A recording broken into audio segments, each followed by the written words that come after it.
बस, इसलिए बिना म्यूजिक के तो हम भजन नहीं कर सकते। गीता भी। आचार्य जी नमस्ते। हाँ नमस्ते जी। आचार्य जी, लेकिन समय की। हाँ जी। आचार्य जी नमस्ते। हाँ, मैं भजन गाऊं?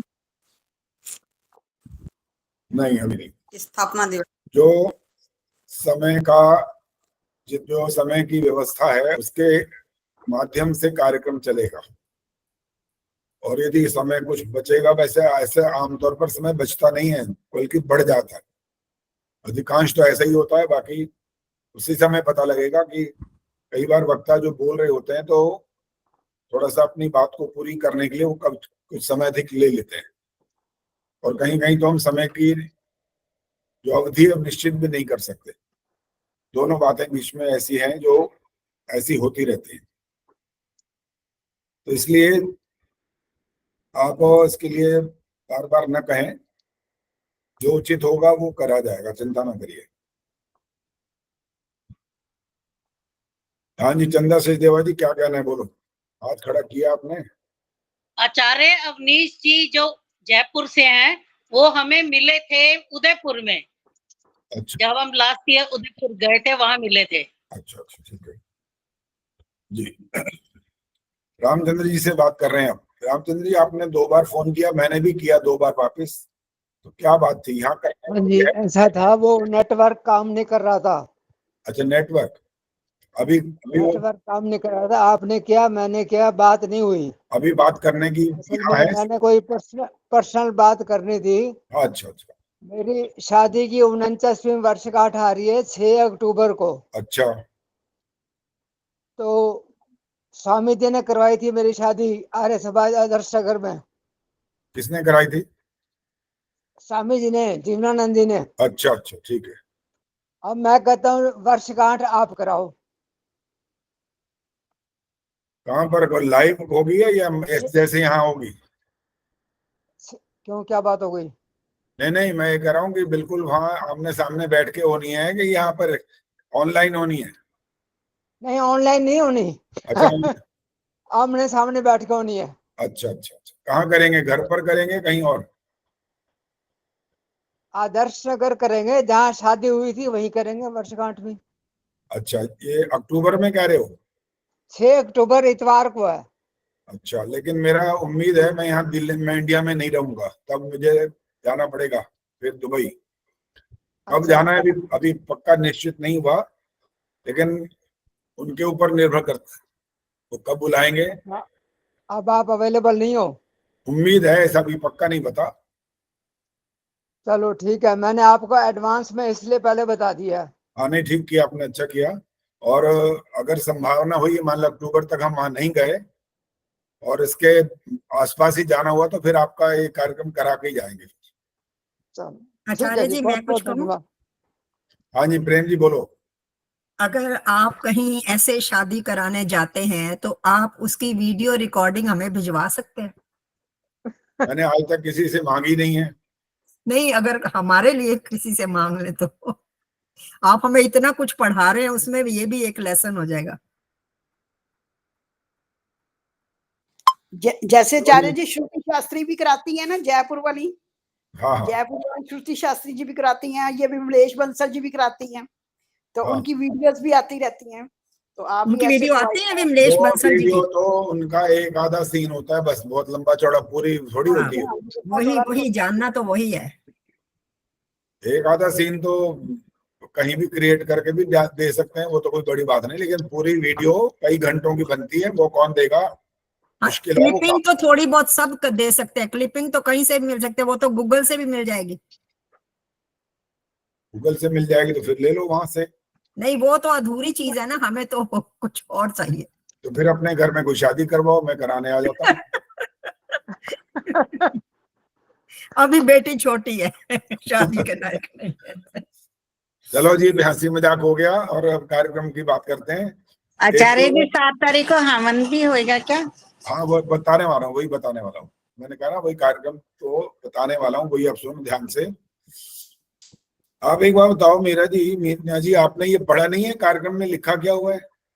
नहीं, आपने लिखा तो ना यज ब्रह्मा, आपका नाम लिखा हुआ था, तो मैंने सोचा मैं कि यज भी है क्या उसी दिन 2:30 बजे। आप ये जो ब्रह्मा भी बोल रहे हो, फिर ये भी पूछ रहे हो कि यहाँ हवन आया कि नहीं है, ये क्या बात हुई? ये तो अंडरस्टूड है, जब यज ब्रह्मा लिखा हुआ है तो फिर यज होना ही है, उन्हें, वो तो पक्की बात है। चलो अब आगे सुनो, करना क्या है। आप सब अपना जो 2:50 पर तैयार मिले, जहां अपने हवन की व्यवस्था करनी हो उसके हिसाब से पूरी कैमरा आपका जो है वो ऑन रहना चाहिए, उसको बंद नहीं करना। आचार्य जी मंत्र पाठ हुआ नहीं, आदर्श क्या बोलिए? मंत्र पाठ नहीं करना अभी पहले। हाँ कोई बात नहीं, अभी हम ये वाला कार्यक्रम बता रहे हैं, चलेगा, उसके बाद मंत्र पाठ करके फिर अपना आज के कार्यक्रम पर आएंगे। तो उसमें आपके जो घी सामग्री समिधा जो जो व्यवस्था करनी हो ना, सारी की सारी करके बैठना, और उम्मीद है हम आधे घंटे के अंदर यज्ञ समाप्त कर देंगे। उम्मीद इसलिए कहना पड़ता है, कभी कभी कुछ बात व्याख्या या कुछ बात ऐसी हो जाती है तो थोड़ा समय बढ़ भी जाता है, लेकिन इतनी देर तक का समिधा घी सामग्री आपके पास पहले से मौजूद रहे, उठ करके जाना ना पड़े। थोड़ा अधिक रखो, कम नहीं होना चाहिए वहां पर। और जितने भी परिवार के सदस्य हैं उनको भी साथ लेकर के बैठना है। रविवार का दिन है और कोई नौकरी आदि पे जाते हैं उनकी छुट्टी का दिन भी है, और समय 3 से जो 5 रखा हुआ है, तो 2:50 पर आपको जुड़ना है और सारी व्यवस्था करके बड़ी सुंदर आपकी सारी व्यवस्था हो। आपके पास अगर कलश है वो रखना है वो रखिए। दीपक जलाने का जब बोलेंगे तो दीपक आपका जलना चाहिए अच्छे से। बहुत सारी बातें पहले से हम चर्चा कर चुके हैं कि कहाँ रखना होता है, कौन सा पदार्थ किधर हो, उसकी आहुति कैसे डालनी है, कौन सी दिशा में। फिर भी कुछ लोग कई बार नए जुड़ते हैं तो उनके लिए बीच बीच में कई बार ये बताना भी पड़ता है। और कई बार आप जब सुना रहे होते हैं मंत्र तो वहां भूल भी जाते हैं।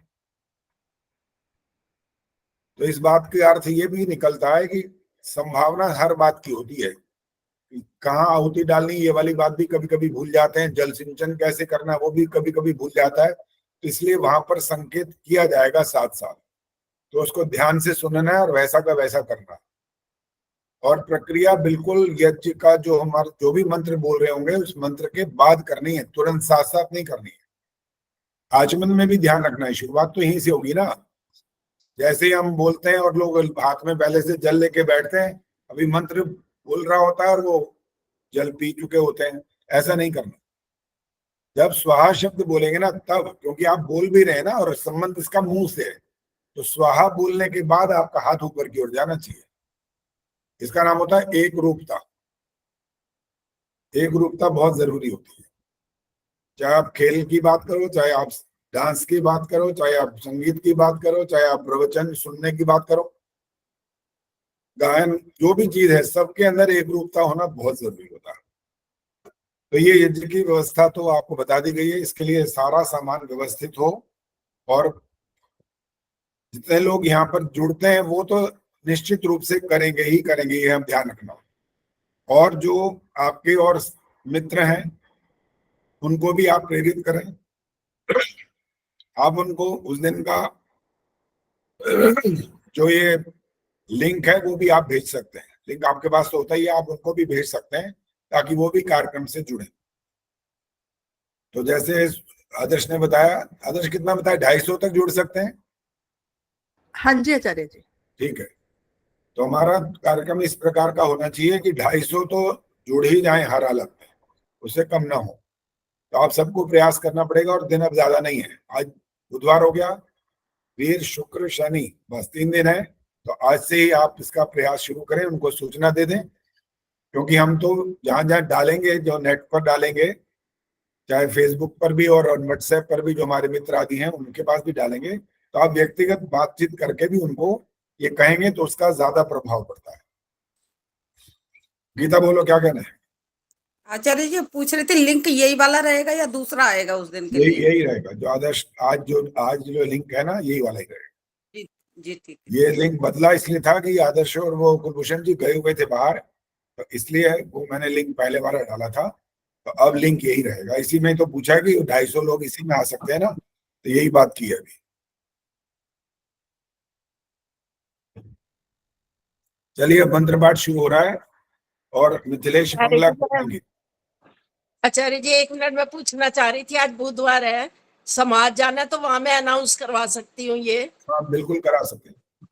उसके लिए क्या मतलब बताएं उनको कि 3 दिन उनको ये बताना है कि हमारा मंत्रोदय का एक ग्रुप है जिसमें मैं भाग लेती हूँ और वो कार्यक्रम उनका स्थापना दिवस है 7 जुलाई रविवार 3 से 5 कार्यक्रम है। तो आप उनको वो कहेंगे हम कैसे जुड़े, आप उनको लिंक भेज देना, बस सूचना के दे देना पूरी की कार्यक्रम क्या है। स्वामी विवेकानंद जी आ रहे हैं और अपना मैत्री जी आ रहे हैं, अवनीश मैत्री।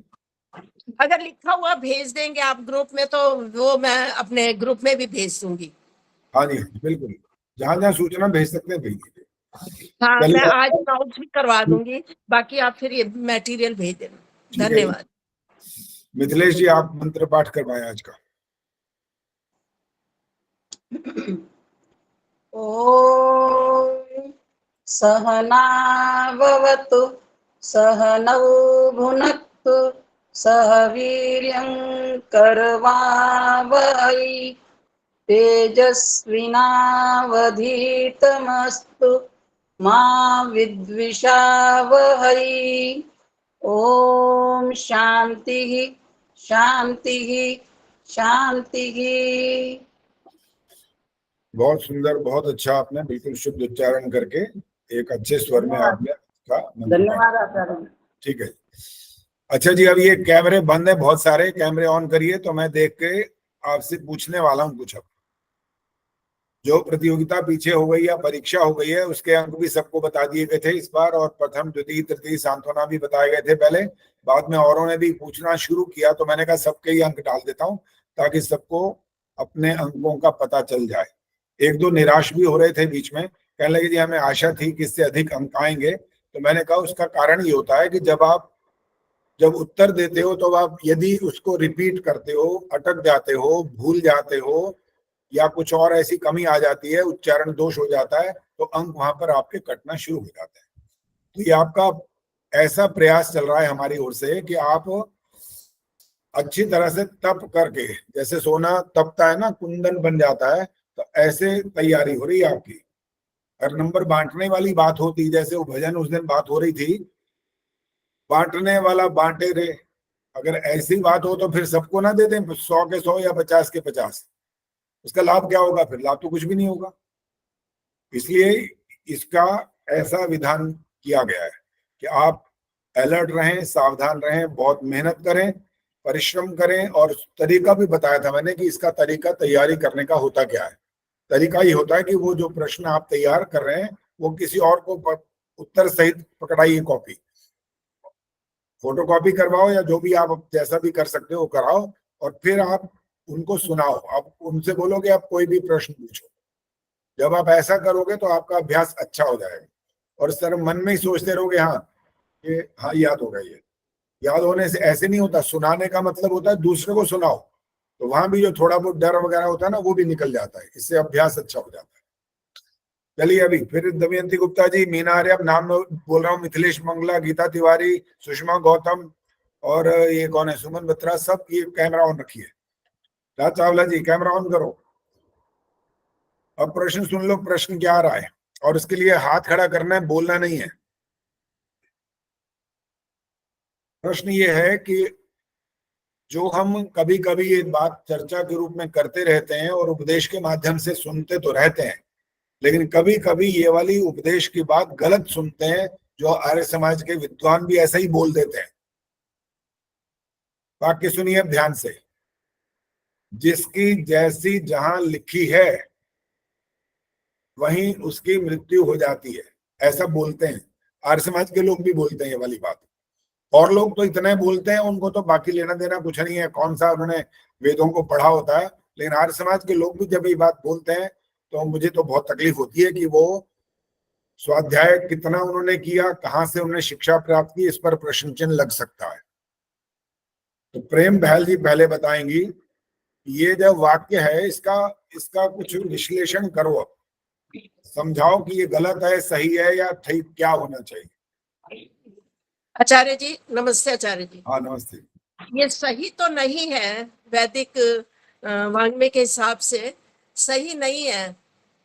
तो ये गहन है, काफी प्रचलित में है। हम भी कहा करते थे, सुनते थे बड़ों से, बुजुर्गों से, घरों में भी सुनते थे, तो हम भी ऐसा मानते हैं। लेकिन अब आर्य समाज में आए तो वैदिक विद्वानों से जो पता लगा ये शुद्ध नहीं है, तो आप इसको क्लियर करें तो ज्यादा अच्छा है। अभी मैं मैं करूंगा, मैं समझा नहीं पाऊंगी, अभी समझा तो नहीं आपने पाऊंगी। सिर्फ अपनी बात कहनी है, मेरे को नहीं कहना कि आप क्लियर करो।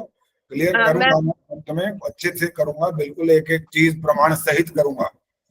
ठीक है जी कि आप कभी इस बारे में कोई चर्चा करें, कोई बात करें, कोई विद्वान स्टेज पर बैठ के ऐसा बोल रहा हो, तो आप चाहे उसी समय सभा में न बोलें, अंत में बेशक जाकर के उनसे तर्क वितर्क करके बताएं उनको कि आपने ये वाला जो वाक्य कहा था ये हमारा वेद के अनुसार तो है नहीं।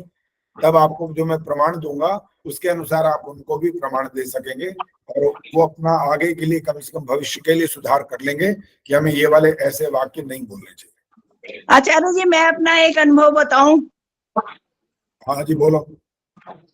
ऐसा हुआ था, बहुत पुरानी बात है, 1962 की बात है, कि मेरी नंद वहां पढ़ रही थी, कानपुर मेडिकल कॉलेज के फर्स्ट बैच की स्टूडेंट थी वो। तो यहाँ से मेरी माता जी किसी प्रोफेसर के साथ ही जा रही थी, वो भी कानपुर जा रहे थे, तो उन्होंने कहा कि मैं भी जाती हूँ। तो मेरे पतिदेव अपने बेटे के साथ, मतलब हमारे बेटे के साथ, उन्हें सी ऑफ करने के लिए गए। तो माता जी कहने लगी, अरे मेरा तो वहां दिल भी नहीं लगेगा, इसे मेरे साथ भेज दे, अचल को मेरे साथ भेज दे। तो इन्होंने पूछा कि अचल जाओगे अम्मा के साथ? बोला हाँ मैं तो चला जाऊंगा। अब ना तो आचार्य जी उसका कोई कपड़ा था, ना उसके जाने वाली बात थी, ना कुछ था, और वो बच्चा जो है उनके साथ भेज दिया गया। वहां गए तो मेरी नंद ने पहले उन्हें, तब तक कानपुर डायरेक्ट ट्रेन नहीं थी, तो लखनऊ पे रिसीव करा। अरे अम्मा आप इसको क्यों ले आई, यहाँ तो इतनी गर्मी है, इतनी गर्मी है, कैसे बर्दाश्त करेगा देहरादून का बच्चा। और आचार्य जी उसको जाते ही वहां दूसरे तीसरे दिन स्मॉल पॉक्स ने हेमरेजिक स्मॉल पॉक्स हो गई। तो फिर भाई उसके बाद तो सारा शरीर काला पड़ गया, मतलब फिर हम लोग भी गए सब, और फिर वो वही हुआ अंत जो होना था। तो उसकी वही, हम तो ही कहते ही हैं कि उसकी भी वहीं की लिखी हुई थी, तो उसको वहां भेजा ईश्वर ने, या ले गई, जो भी है। ये मेरा अपना अनुभव है। नहीं, अनुभव तो है, लेकिन सिद्धांत ठीक है कि नहीं? बात तो सिद्धांत की हो रही है। तो आचार्य जी अब सिद्धांत, मतलब जब अनुभव है, जब होती है ऐसी घटनाएं, तो सिद्धांत ठीक ही कहूंगी मैं तो। सिद्धांत ठीक नहीं है, अभी भी है। कारण ये सुनिए, अब इसका उत्तर सुन लो पहले। आज तक वो कहीं भी गया बच्चा, चाहे वो किसी के कहने से गया और वहां पर कुछ नहीं हुआ, तब तो किसी ने नहीं कहा कि ये भगवान ने यहाँ पर भेजा है। तब क्यों नहीं बोला? नहीं, तब तो कहने की बात ही नहीं है। जब कुछ होगा, जब कोई दुर्घटना होगी, तभी तो ये कहा जाएगा इस आचार्य बात जी। का अर्थ तो ये हुआ कि दुर्घटना से रिलेशन ईश्वर का है, बाकियों से रिलेशन नहीं है उसका, ये अर्थ निकलता है इस बात का। ऐसी बात नहीं है आचार्य जी। ईश्वर का तो एक एक छोटी से छोटी, बड़ी से बड़ी घटना से, ईश्वर तो सर्वंतर्यामी है, उससे क्या छुपा हुआ है। नहीं, ये सर्वंतर्यामी शब्द यहाँ पर काम नहीं करेगा जो इस समय आपने बोला है। बात ये हो रही है कि संबंध ईश्वर का हर पूरे संसार में हर चीज के साथ होना चाहिए और है। लेकिन जी। जब हम ठीक ठाक कहीं जाते हैं, ठीक ठाक वापस लौटते हैं, तब तो हम नहीं बोलते हैं मैं ईश्वर ने यहाँ भेजा था। तब क्यों नहीं बोलते? तो आचार्य जी आमतौर से तो यही होता है कि हमेशा राजी खुशी जाते हैं।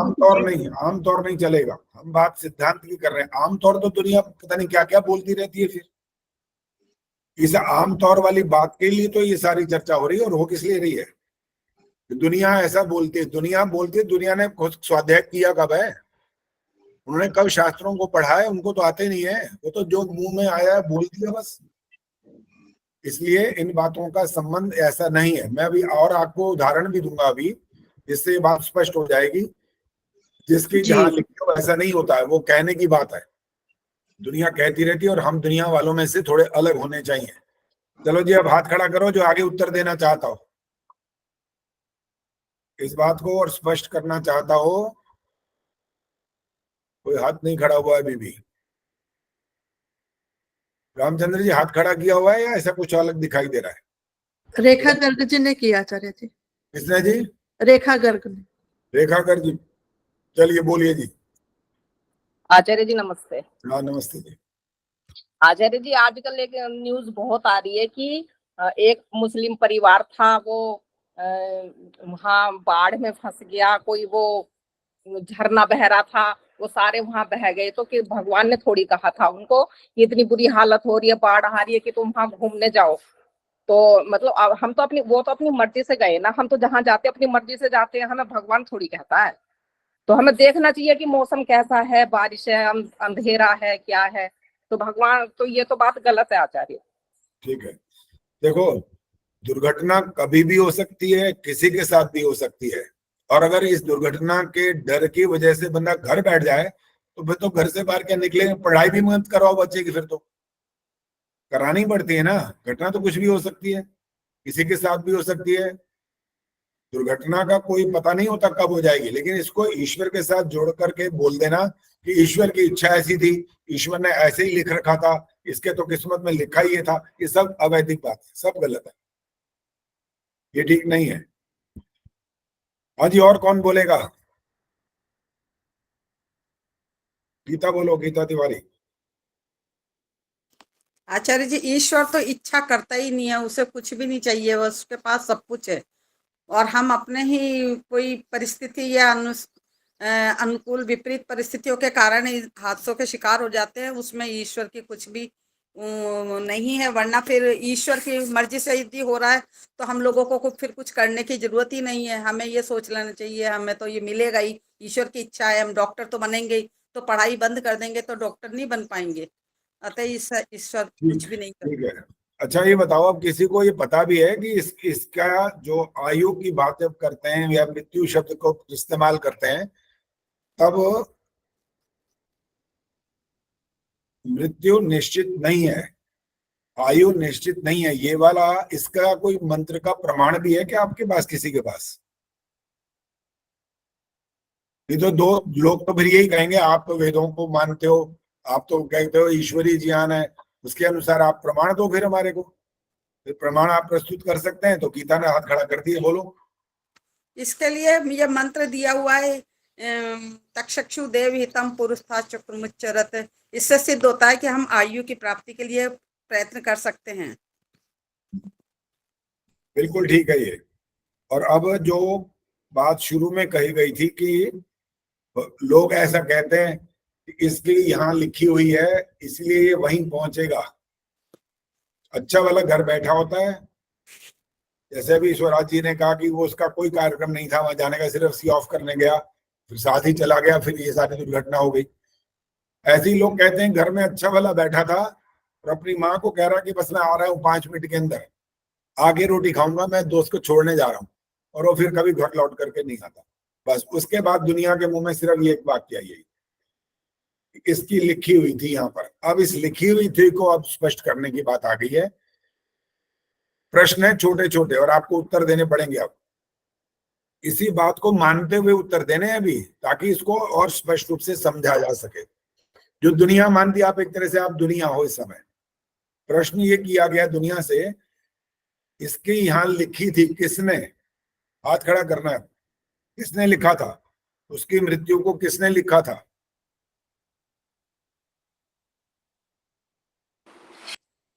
गायत्री गुप्ता जी बोलो। आचार्य जी, फिर ईश्वर के लिए मानते हैं कि ईश्वर ने ही लिखा था, यही लिखी थी मृत्यु, इसलिए वहीं पहुंच गया वो। मतलब जो मानते हैं। अभी आप मेरे को ये जो प्रश्न है वो ये मानकर चलो कि आप दुनिया हो इस समय, आप वैदिक ज्ञान वाले नहीं हो। हाँ, ठीक है, उसी हिसाब से उत्तर दो, उसको व्याख्या नहीं करनी है। प्रश्न सिर्फ ये है कि दुनिया कहती है कि इसकी यहाँ पर मौत लिखी थी। अब प्रश्न मैंने ये किया, किसने लिखी थी? छोटा सा उत्तर चाहिए बस। ईश्वर ने। वो लोग ये मानेंगे ईश्वर ने, ये मानते हैं, अधिकांश सारे लोग यही मानकर चलते हैं कि ईश्वर ने इसकी मृत्यु यहाँ लिखी हुई थी।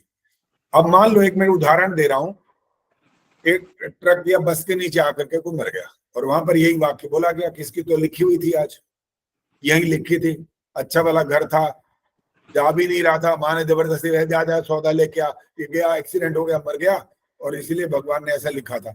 अब प्रश्न, अगला प्रश्न आ रहा है, तो ट्रक ड्राइवर या बस ड्राइवर जो है, उसने ईश्वर की आज्ञा का पालन किया? क्या जवाब है? सुशीला ढाका जी बोलो। आचार्य, ईश्वर की आज्ञा का पालन नहीं था इसमें, या तो उस बंदे की गलती होती है या फिर ड्राइवर की किसी गलती से किसी कारण हो जाता है एक्सीडेंट। देखो मेरी बात सुनो, मैं आपको अभी वैदिक ज्ञान से युक्त होने की जरूरत नहीं है, सिर्फ वो वाले बात मानकर चलो कि आपको ये वाला सिद्धांत नहीं पता। आप एक तरह से दुनिया के लोग हो, दुनिया जो बोलती रहती है वही उसी को मान करके प्रश्न का उत्तर देना पड़ेगा। दुनिया ने ये बोला ना किसकी मौत यहाँ लिखी थी, हमने प्रश्न किया, उत्तर क्या मिला? ईश्वर ने लिखी थी। अब हमने पूछा जो इसने ईश्वर की आज्ञा का पालन किया तो उसको दंड मिलेगा कि इनाम?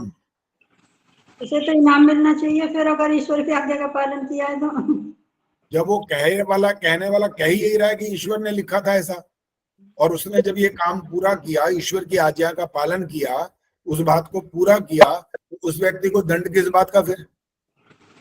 और इस बात को सारी दुनिया के हर झमेले से जोड़ के देख लो, कोई गोली मार रहा है, कोई बम फेंक रहा है, कोई कुछ कर रहा है, तो ये सारी बातें अगर हम इस प्रकार की मान लें कि ईश्वर ने इनकी मौत ऐसे लिखी थी, तो दोषी सिद्ध कौन होगा? फिर तो ईश्वर को माना जाएगा। किसी को दोष नहीं दे सकोगे आप पुलिस के पास नहीं जा सकते, न्यायालय का दरवाजा नहीं खटखटा सकते, कुछ भी नहीं कर सकते फिर आप, क्योंकि आप तो मान ही रहे हो कि भगवान ने निश्चित कर रखा था इसकी मौत को ऐसी, इसको मौत आनी है। इसलिए जो गीता ने उत्तर दिया इस बात का कि वेद के मंत्र का प्रमाण क्या है, ये प्रमाण यही मंत्र है, ओम तच्चक्षुर्देव वहितम वाला मंत्र ही है ये। और क्योंकि ये मंत्र वहां जाकर के समाप्त होता है, शरदाह शतात पर आकर के समाप्त होता है। पद्मा चावला जी बोलिए, शरदा शतात का क्या अर्थ होता है फिर?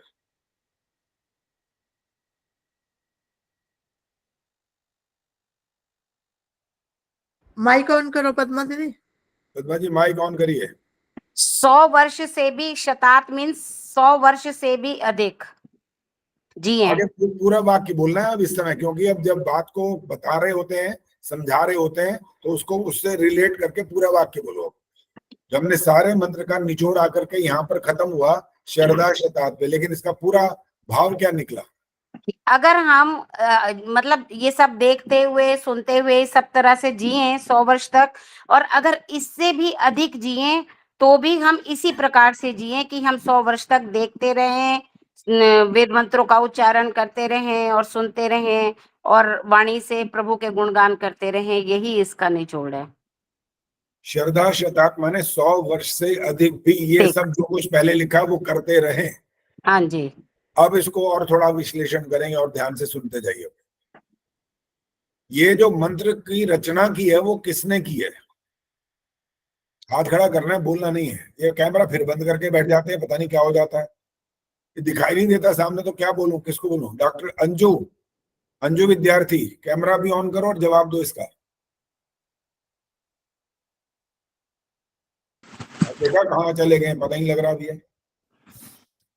हाँ जी नमस्ते। नमस्ते आचार्य जी, बोलिए। हाँ, इसका ये लिखे हैं ऋषि दयानंद जी ने, संध्या के मंत्र वेद से लिए गए हैं। मतलब अब आपने 2 उत्तर दे दिए, ठीक कौन सा है? ठीक तो वेद से लिए गए हैं, यही तो फिर ऋषि दयानंद जी क्यों बोला? क्योंकि संध्या के मंत्रों का सिलेक्शन उन्होंने किया था ना। तो बात संध्या के मंत्रों का सिलेक्शन करना अलग बात होती है, लेकिन मंत्र का लेखक कौन है, मंत्र का रचयिता कौन है, ये बात तो बिल्कुल अलग है। मंत्र का रचयिता तो भगवान ही है, वेद। ठीक है। अब इस बात का पद्मा जी हाथ नीचे रखोगे। अब इस बात का अर्थ ये निकला कि सृष्टि के प्रारंभ में जब ईश्वर ने ये ज्ञान दिया ऋषियों को, तब एक प्रकार से ईश्वर हमको ये कह रहा है कि मेरे से प्रार्थना करते रहना। ठीक है। जिन जिन मंत्रों में प्रार्थना है, किसी में स्तुति है, किसी में उपासना है, ये प्रार्थना की बात हो रही है। ईश्वर कह रहा है कि मुझसे आप, क्योंकि प्रतिदिन करने का काम है ये ब्रह्म यज्ञ। हाँ जी। ये तो नहीं है कि साल में एक बार करना या जीवन में एक बार करना, प्रतिदिन के लिए कहा गया, प्रतिदिन मेरे से ये प्रार्थना करते रहना। हाँ जी। तो ईश्वर कह रहा है प्रतिदिन मुझसे प्रार्थना करना। अब इसको वाक्य को थोड़ा सा मैं बदलने वाला हूं। और दूसरी तरफ ईश्वर यदि हमारी अर्थात संसार के सब जितने भी जिनकी बातें कर रहे हैं हम, उनकी मृत्यु को निश्चित करके भेज दे, तो इससे बड़ा झूठ और क्या होगा? फिर इससे बड़ा अन्याय और क्या होगा? प्रार्थना का मतलब तो ये है कि हमें पुरुषार्थ तो हमें करना है ना 100 वर्ष जीने के लिए। अभी प्रार्थना की ये वाली विश्लेषण नहीं करना, अभी ये बात करनी है कि एक तरफ ईश्वर कह रहा है रोज मुझसे प्रार्थना करना, और दूसरी तरफ उसने हमारी मृत्यु को निश्चित करके भेज दिया है। तो नहीं तो उसने मृत्यु क्या निश्चित, निकला? प्रार्थना का मतलब क्या निकला फिर? इसका इसका मतलब तो ये हुआ निकला कि सुनो अभी सुन लो, इसका मतलब ये हुआ कि जो भगवान ने पहले से निश्चित करके रख दिया वो काम तो हो गया ना, फिर वो तो गलत सिद्ध नहीं हो सकता। हाँ जी। तो इधर हमको कह रहा है तुम रोज प्रार्थना भी करते ना, इसके अंदर रोज झूठ बोलते रहे। फिर जब उसने सब कुछ पहले से फिक्स कर दिया है तो फिर हम करें क्या? क्यों करें? ये तो उसने हमें गलत आज्ञा दे दी, इसका मतलब गलत उपदेश दे दिया। नहीं, ऐसा है कि परमात्मा ने तो मानव जाति की आयु 100 वर्ष और उससे अधिक लिख के भेजी है, तो पुरुषार्थ तो हमें करना है कि हम कितने वर्ष तक, कि जो हमारा पुरुषार्थ होगा उसी के अनुसार ही हमारा वो होगा। देखो बात ये हो रही है कि आप 100 और 100 वर्ष से अधिक जब कह रहे हो ना, तो इसमें आयु निश्चित नहीं हो रही है, ये अर्थ निकल रहा है। और हाँ जी, आयु तो आप गलत, आप तो दोनों बातों को फिर मिक्स करके बोल रहे हो। जब आयु निश्चित करके नहीं भेजी, सिद्धांत तो मंत्र तो ये कह रहा है ना कि आयु निश्चित करके नहीं भेजी है। और दूसरी ओर ये भी कहा जा रहा है कि आप पुरुषार्थ करेंगे तो आप बढ़ा लेंगे, कम करेंगे, जो भी करेंगे कर सकते हैं। और इधर कह रहे हो कि ईश्वर ने निश्चित करके भेज रखी है पहले ही मृत्यु, तो ये तो दोनों बातें आपस में कंट्रोवर्शियल हो जाएंगी। इसलिए ईश्वर ऐसा नहीं कर सकता। अब वैदिक सिद्धांत की बात पूरी खरी खरी सुनो, ईश्वर ने किसी की मृत्यु को निश्चित करके नहीं भेज रखा, क्योंकि उसने स्वयं हमसे कहा कि ये प्रार्थना करो रोज। प्रार्थना करने का मतलब ये हम नहीं कह रहे हैं कि बस हाथ जोड़ के शब्द बोल दें, ये मतलब नहीं है। वैसा पुरुषार्थ करें जो आप बोल रहे थे। प्रयत्नहीन प्रार्थना नहीं होती। जब तक प्रयत्न नहीं जुड़ेगा प्रार्थना कैसी? बच्चे ने स्कूल जाकर के हाथ जोड़ के मैम से कहा मैम मेरे को 100 नंबर दे दो 100 में से, तो प्रयत्न तो कुछ किया ही नहीं, पेपर दिया नहीं, तो कहां से 100 नंबर मिले? 1 नंबर भी नहीं मिलेगा। इसलिए ये जो वैदिक सिद्धांत है हमारा, ये बिल्कुल अकाट्य सिद्धांत है। मृत्यु निश्चित नहीं है, ईश्वर के द्वारा निश्चित नहीं की गई है पहले से, और जो घटना हो जाती है उसके आधार पर हम बावले हो जाते हैं और मुंह से हमारे फटाक से 1 मिनट में निकल जाता है ये तो होना ही था, ये तो भगवान ने ऐसे ही कर रखा था। हम और तुम कौन से बात की मूली हैं, हम कुछ कर ही नहीं सकते। पता नहीं कितने तरह के अनर्गल वाक्य बोलते चले जाते हैं, क्योंकि हम दुखी होते हैं तो जो मुंह से निकलता है बोल देते हैं। लेकिन बात हर समय दुखी होकर के चिंतन करने की थोड़ी होती है। बुद्धिमत्ता क्या कहलाती है? आचार्य जी, एक प्रश्न है मेरा इसी पर, कि मतलब जैसे आपने कि आयु तो निश्चित करके नहीं भेजी, अब जैसे वो अगर एक्सीडेंट में मर जाता है तो इसे हम कर्म फल कह सकते हैं कि पूर्व जन्म के कोई कर्म थे उसके आधार पे वो मर गया, या क्या कुछ इस ऐसा? प्रश्न सुन लिया, इसका उत्तर आपसे प्रश्न के रूप में होगा। हाँ जी। कर्म का फल का अर्थ पता है? पहले तो ये बताओ, कर्म का फल का अर्थ होता क्या है? कि जो हमने अच्छे कर्म, हाँ नहीं, कोई ऐसा उदाहरण दो कि ये चीज कर्म का फल है, कोई उदाहरण दो।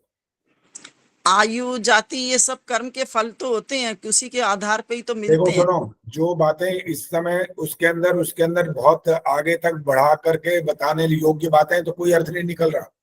छोटा सा एक उदाहरण दो, ये कर्म और ये इसका फल, ऐसा कोई उदाहरण दो। जैसे मैंने कर्म, मुझे भूख लगी है तो मैंने कर्म किया, खाना खाया, तो उसका फल मेरी भूख मिट गई। ये भी।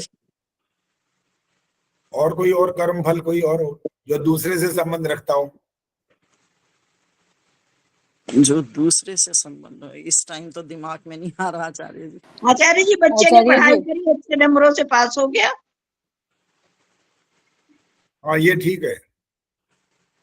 जिस बच्चे ने परीक्षा में जैसा प्रश्न आए थे उसके ठीक ठीक उत्तर लिखे और उसको अंक पूरे मिल गए, ये उसके कर्म का फल है। अब कर्म के फल की परिभाषा सुनो। जो न्याय पूर्वक आपको प्राप्त होता है वो होता है कर्म का फल। ठीक। और जो अन्याय आदि से मिलता है ना, चाहे आपके भावों में बह करके भी आप किसी के लिए अच्छा कर दो, वो भी कर्म का फल नहीं होता, क्योंकि वह न्याय नहीं है, वहां एक प्रकार से आपने मोहवश ऐसा कर दिया। कर्म का फल है आपने ऐसा किया और आपको ऐसा उसका फल मिला। जैसे आप नौकरी करते हैं और नौकरी करते हैं तो आपको 1 महीने के बाद आपको उसकी जो तनख्वाह है वो मिल जाती है, ये आपके कर्म का फल ही तो है। इसमें पूर्व जन्म कैसे जोड़ दूं? जो आपने भी उदाहरण दिया कि वो मर गया, ऐसे हो गया, वो हो गया, क्या इसका संबंध पूर्व जन्म से जोड़ा जा सकता है? बिल्कुल नहीं। पूर्व जन्म वाला इसको जानता कैसे, पहले तो ये बताओ। नहीं, मतलब वो कर्म फल देने वाला तो प्रभु है ना। ओहो, अच्छा, फिर यहाँ पहुंच गए। इसका मतलब जो ट्रक के नीचे आके मर गया भगवान ने मरवाया, ये अर्थ निकलता है इस बात का? नहीं, मरवाया नहीं, मतलब ये इस तरह से कि भाई उसे कर्म का फल भी तो देना है ना परमात्मा ने, तो किस रूप में देगा, किस रूप में देगा, मतलब ये तो वो निश्चित वही करेगा ना। बता देंगे, वो भी बताएंगे। सती मूले तद विपाको जात्यायुर्भोगा है तो यही, लेकिन इसको दुनिया अभी समझती नहीं है, बस जो मुंह में आए तो बोल देती है, वो समझते हो गया बस। हाँ जी, ये बात तो है। क्योंकि ये प्रश्न यही तो आर्य समाज में भी यही गलती बात चलती जा रही है ना, बिना विचारे बिना चिंतन किए बस बोल देते हैं फटाफट। हमारी जाति भगवान ने निश्चित कर दी, बिल्कुल ठीक है, जाति तो निश्चित होगी। जब जन्म होगा मनुष्य बन गए तो बन गए ना, बिल्कुल। अब बीच में कोई गधा घोड़ा थोड़ी बन जाएंगे, मनुष्य बन गए, ये है जाति। अब आगे जो आयुर्भोग है ये निश्चित नहीं कर सकते आगे आप, क्यों? क्योंकि आयु आपके कर्म के हिसाब से चलेगा। आप व्यायाम करो, नियम का पालन करो, आप स्वस्थ रहो, ठीक से खाओ पियो, सारा आहार व्यवहार विचार सब ठीक हो, तो आप लंबी आयु तक पहुंच सकते हैं। आचार्य जी, नहीं आचार्य जी, एक मिनट, इसी पे ही एक प्रश्न। हाँ जी, इसी पे ही एक प्रश्न, मतलब हमसे कोई करता है तो हम उसको कैसे सेटिस्फाइड करेंगे? ये जवाब दे तो रहा हूँ, यही जवाब तो दे रहा हूँ, अब सुनोगे ना तभी तो पता लगेगा। मैं तीनों बातों को बताना चाह रहा था, अभी में फिर हाँ जी, हाँ जी। पहले मेहतानी जी से सुन ले वो क्या कह रही है, बोलो। हाँ जी सर,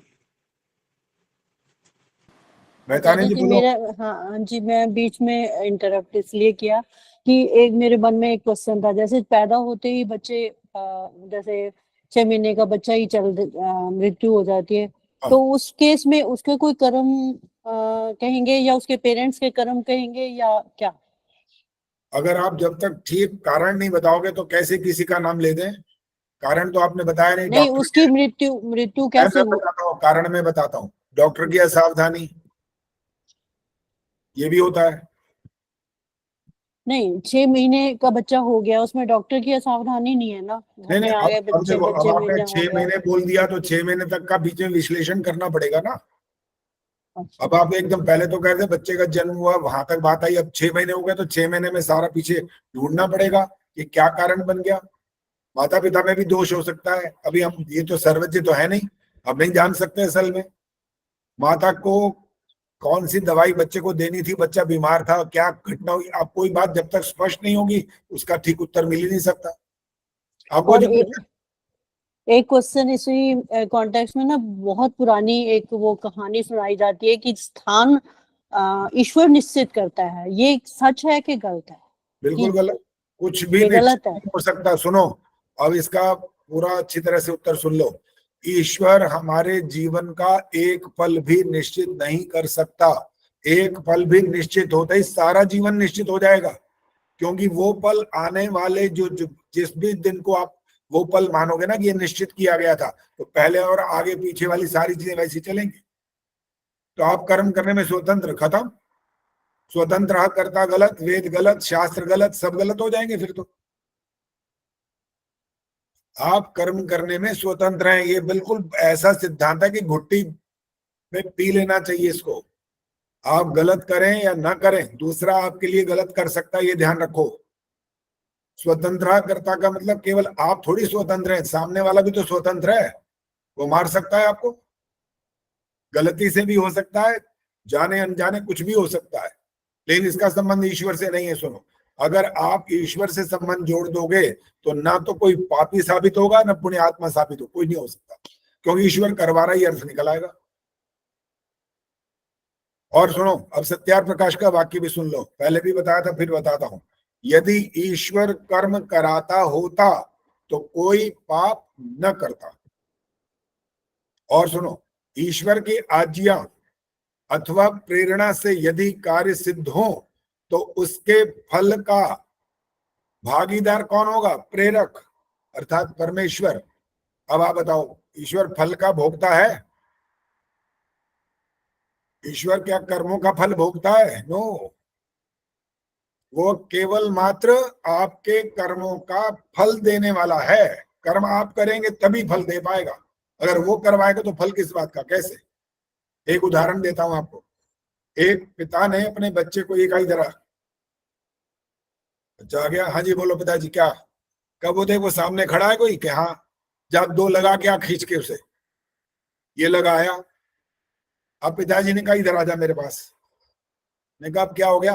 कि अब मैं तेरे दो लगाऊंगा। उन्होंने कहा क्यों? कि तूने दो लगाए अभी। उन्होंने कहा मैंने अपने मन से कब लगाए? आपने लगवाए तो मैंने लगाए थे ना। अब आप बताओ, यदि पिता ऐसा कर रहा हो कि पहले तो दो लगवाए किसी को और उसके बाद दो इसे लगाने की बात करे, तो ये अन्याय होगा कि नहीं होगा? ईश्वर इस तरह से करवा नहीं सकता किसी के माध्यम से। ईश्वर किसी मनुष्य के द्वारा आपको आपके कर्म का फल नहीं दे सकता। हाँ, संसार दे सकता है, संसार दे ही रहा है। नौकरी का मैंने उदाहरण दिया था अभी। आप नौकरी करते हैं, आप व्यापार करते हैं, आप सुबह 4 बजे उठ करके जाते हैं, आप मंडी में काम करते हैं, आप बिजनेस करते हैं, आप अगर कोई भी किसी भी संसार का कोई भी काम करते हैं, आप उसके लिए पुरुषार्थ जो करते हैं और आप पैसे फिक्स कर लेते हैं कि भाई इतने पैसे लगे, इतनी कमीशन है हमारी, तो आपका कर्म वो आपका फल मिल जाता है आपको। ये लेकिन वो ज्यादा है या कम है, ये आप दोनों के ऊपर निर्भर करता है। आप उसको ठीक मान रहे हैं तो आप व्यवहार कर लेते हैं, ठीक नहीं मानते हो क्या तो अपना रास्ता नाप, मैं अपना रास्ता नापता हूं। ईश्वर का यहाँ कोई लेना देना नहीं है, ध्यान रखिए। अब अंजू विद्यार्थी को फिर एक बात और अच्छे से समझाता हूं ताकि आप लोग भी अच्छे से सुन लो। सती मूले तद्विपाको जात्यायुर्भोगा का अर्थ चल रहा था, तो जाति का मतलब तो आपको बता दिया गया था, मनुष्य बन जाना, पशु पक्षी कीट पतंग आदि। इन योनियों में जब ईश्वर आपको आपके कर्मों का फल देने के लिए भेजता है तो वो कहलाती है जाति। लेकिन ये जाति मत समझना मनुष्य के रूप में कहो ये शर्मा है, ये चोपड़ा है, ये वर्मा है, ये ब्राह्मण है, ये क्षत्रिय, ऐसा कुछ नहीं है। मनुष्य जाति, बस इतना। और आयु का अर्थ होता है जीवन जीने का काल। कितना ये नहीं निश्चित कर सकते, ये मैं नहीं पता। प्रयास करेंगे तो आप अच्छे जीवन को जिएंगे, प्रयास खत्म, सड़क के बीच में खड़े हो जाओ उसी समय जीवन समाप्त, 1 मिनट भी नहीं लगेगा। और भोग का मतलब क्या होता है, जो इसका भी समाज के अंदर दुष्प्रचार हुआ है ना भोग का, वो पहले उदाहरण देता हूं ताकि आपको ये बात समझ में आ जाए। एक व्यक्ति अपने घर से चला और अपने मित्र के यहाँ पहुंचा, और वहां जब वो पहुंचा तो वो भोजन का समय हो गया था, और वो भोजन का समय हो गया था और मित्र भोजन के लिए तैयारी करके थाली भी लगा के बैठा था अपने लिए, लेकिन उसने भी शुरू किया नहीं था। इतने में घंटी बजी, वो दरवाजा खोलने गया और मित्र को देखकर बड़ा खुश हुआ, गले लगाया, बिठाया अपने साथ, कहने लगा अब सुनना जरा वाक्य वो क्या आने वाला है। अब वो कह रहा है, मित्र कह रहा है देख भाई तेरा नाम लिखा हुआ था इस थाली पे, ये बोला जाता है समाज में भी, तेरा नाम लिखा हुआ था इसमें। अब फिर वही प्रश्न खड़ा हो जाएगा, किसने लिखा भाई? गायत्री गुप्ता जी बताओ, किसने लिखा ये नाम? किसी ने नहीं लिखा, वो तो ईश्वर का लिखा हुआ ही मानते हैं, बाकी वैसे ऐसा होता नहीं है। कोई वाला उत्तर देना ताकि एक रिजल्ट पे पहुंच जाए। जो ये ऐसा मानते हैं वो यही बोलते रहते हैं ईश्वर ने लिखा तुम्हारा नाम। तो अब अगला प्रश्न है कि उसने संसार के सब मनुष्यों के लिए लिखा है, केवल इसके लिए लिखा है? उर्मिश शर्मा। आचार्य जी, ईश्वर ने नहीं लिखा, जीव स्वतंत्र अभी करता, अभी यही अभी सिद्धांत। अभी वैदिक उत्तर नहीं देने हैं। अच्छा, अभी वो हाँ, वाले, वो तो यही मानते हैं कि ईश्वर ने लिखा था, इसका नाम लिखा था, दाने दाने पे लिखा खाने ये वाले तो का हो नाम। गया। अगला प्रश्न आ चुका, उसका उत्तर चाहिए था। तो अगला प्रश्न ये था कि सबके लिए लिखा है, पूरी दुनिया के लिए, या इसी एक आदमी के लिए लिखा है? सबके लिए ही बोलते हैं ऐसा। आगे सुनते जाओ, अगला प्रश्न आएगा, अब आदर्श जवाब देंगी। सबके लिए लिखा तो दुनिया में तो वेजिटेरियन नॉन वेजिटेरियन सब है। सबके लिए लिखा, हम बात कह गए ना कि लिखना है, नियम भी फिर यही तो बनेगा। ऐसा तो हो नहीं सकता कि 2-4 के लिए लिख दे, बाकी के लिए ना लिखे, ऐसा तो हो नहीं सकता। वो तो काम सबके लिए करता है जो करता है ईश्वर। तो सूरज की रोशनी क्या हमारे लिए सिर्फ, क्या सबके लिए है ना? तो ऐसे ही ये बात भी सबके ऊपर लागू हो जाएगी। अब जो लोग मांस खाते हैं और जो लोग शाकाहारी हैं, ये भी फिर ईश्वर नहीं लिखा होगा, क्योंकि सबकी बात आ चुकी है। आदर्श बोले, क्या जवाब है? ये भी ईश्वर ने लिखा। अच्छा, अब ईश्वर ने जब ये मांस खाना लिखा ही है, ईश्वर ने लिखा है, तो उनका दोष क्या है? उनका दोष नहीं रहेगा। फिर आपका अहिंसा परमो धर्म समाप्त हो जाएगा, सर्वे भवन्तु सुखिनः ही खत्म हो जाएगा, तो आपके फिर शास्त्र झूठे पड़ जाएंगे। अब इसलिए वैदिक सिद्धांत ये कहता है ईश्वर नहीं लिखता। वो जो बात कह रहा था ना मित्र, ये तुम्हारा नाम लिखा हुआ था, कोई नाम लिखा हुआ नहीं था। वो अपना नाम उस भोजन पर एक तरह से स्वयं लिख रहा है, भोजन को स्वीकार कर रहा है, ये मतलब होता है। ये होता है वैदिक सिद्धांत। वो स्वीकार कर रहा है उसकी बात को। आओ भाई आओ, भोजन तैयार है, ये लो। वो नाम लिखा हुआ बोलने से गड़बड़ हो जाती है, वो उस भोजन को स्वीकार कर रहा है। कौन लिख रहा है नाम? वो स्वयं। ये इसका उत्तर है। कभी प्रश्न करने वाले फिर भी करेंगे तो किसने लिखा? ईश्वर ने नहीं लिखा। तो अरे ईश्वर ही नहीं लिख सकता तो ये कौन होता है लिखने वाला? ऐसा भी बोलेंगे लोग। तो जिसके घर पहुंचे। अरे भाई, ईश्वर सब काम नहीं करता है, ध्यान रखो। आपके घर में जो नल के माध्यम से पानी आ रहा है ना, वो ईश्वर ने नहीं भेजा है। ये नदियां, ये समुद्र, ये पहाड़, ये पृथ्वी, ये सब ईश्वर ने बनाई है, ठीक है। लेकिन वहां से जो पाइपलाइन लगा करके आपके घर तक जो पानी पहुंचा है ना, ये सरकार ने किया है। ये ईश्वर नहीं करेगा, इसका काम नहीं है। और कभी कभी हम बीमार होते हैं, हमारी तबीयत ठीक नहीं है और घर में कोई नहीं है, भोजन पकाना हमारा काम है, और आप हाथ जोड़ करके ये बोलेगा, हे भगवान तबीयत बहुत खराब है, आज तो रोटी बना दें। बनाएगा? तो मैं रोटी बनाने के लिए बैठा हूं। ये उल जलूल प्रार्थनाएं होती हैं, बेकार की बातें होती हैं, कोई अर्थ नहीं है इनका। और समाज में चलती जा रही है, चलती जा रही है, कोई इनको रोकता नहीं, बताने वाला ही कोई नहीं। इन पर चर्चा करना ही शायद पाप समझते लोग। इन पर चर्चा कर दी ना तो लोग तो समझेंगे, नाराज ही हो जाएंगे शायद। क्यों नाराज किस लिए हो जाओगे भाई? तुम्हारे घर से कुछ उठा लिया क्या? मैं नाराज होने की आचार्य जी, मैंने कल एक प्रोग्राम देखा था, कल नहीं, कुछ दिन हुए, 3-4 दिन पहले। तो कोई संस्थान है, उन्होंने बहुत, पति पत्नी है दोनों, डॉक्टर करके नाम है दोनों के, डॉक्टर अभिमन्यु, ध्यान नहीं क्या नाम है दोनों के। तो वो पति पत्नी लगे हुए हैं, जो बेसहारा लोग सड़कों पे पड़े हुए हैं, उनके लिए उन्होंने नाम दिया है, कुछ जो भी है अच्छा सा नाम दिया है, उस तरह के घर बनाए हैं। और वो घर बहुत मतलब हमारे भारत के कई शहरों में हो गए हैं अब। और फिर किसी ने पूछा कि आप इसका जो है वो व्यय कैसे करते हैं? तो उन्होंने बताया कि मैं सुबह जो है प्रातः, मतलब बहुत प्रातः, एक लिस्ट बनाता हूँ ईश्वर के, प्रभु जी, सब पेशेंट को भी प्रभु जी कह के बोलते हैं वो अपना घर वाले हैं मैडम, अपना घर वाले। हाँ, अपना घर है।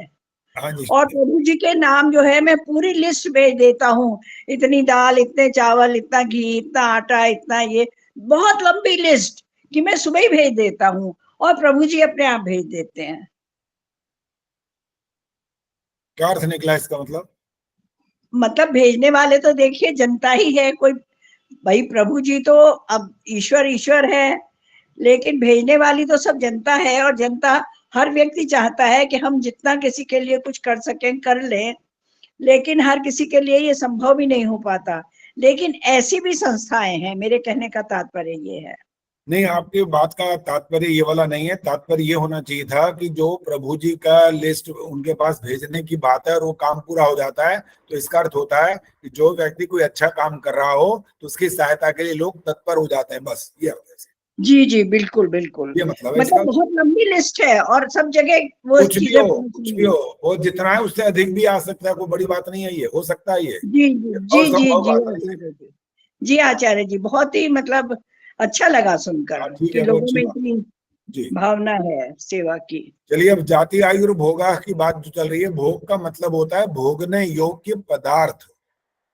भोग का अर्थ ये नहीं होता कि ये मैं उसके घर पहुंचा और मेरा भोग लिखा हुआ था तो मैं आज ये रोटी खा रहा हूं, ये अर्थ नहीं होता है। तो भोगने योग्य पदार्थ का अर्थ क्या निकला? इंसान क्या खाता है? घास खाता है क्या? घास तो नहीं खाता। ये काजू बादाम बर्फी रसगुल्ला ये जो आपकी सब्जियां अन्न आदि इनका सेवन करता है ना। तो भोग का अर्थ होता है भोगने योग्य पदार्थ।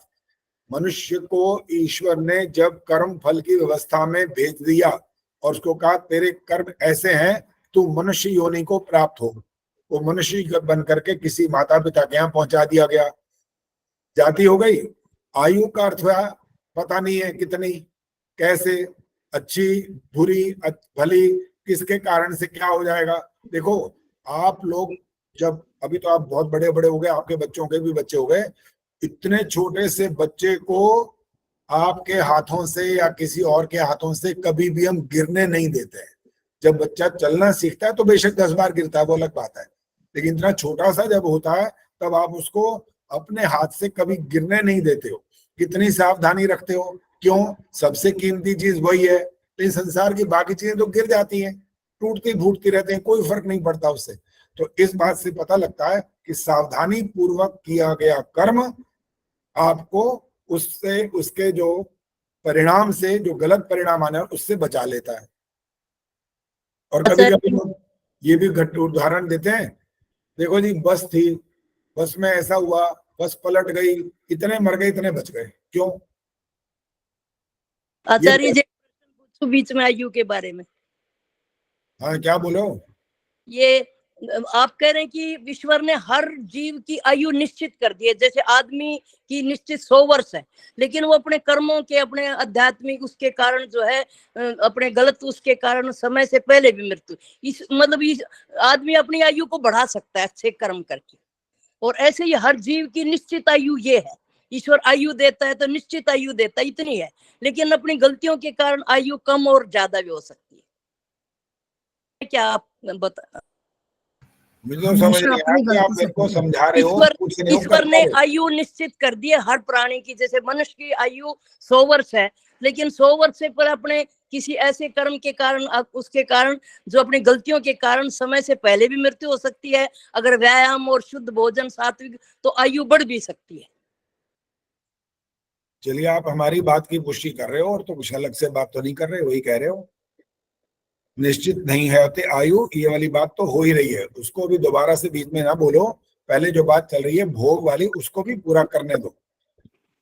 भोगने योग्य पदार्थ मनुष्य को मनुष्य बना देने पर, इंसान बना देने पर ईश्वर ने जाति के रूप में भेज दिया, मनुष्य बनो। आयु के बारे में कुछ नहीं पता आपको, कि आप प्रयास करते रहोगे, ठीक ठाक चलते रहोगे, दूसरों के क्या कहना चाहिए, उनके गलत व्यवहार से भी बचते रहोगे, ये सारी बातें काउंट होती हैं। तो आयु अर्थात आप आगे जीवन भर आगे बढ़ते रहोगे। और भोग माने कि आप भोगने योग्य पदार्थ आपके लिए जो जो ईश्वर ने बनाए वो आप उनका भोग सकते हो, ये मतलब है। ये नहीं कि इस घर में जाओगे, इतने बजे पहुंचोगे और वहां तुम्हारे लिए तैयार मिलेगा, ये तुम्हारा भोग था, ऐसा नहीं, ये था वाला नहीं चलेगा।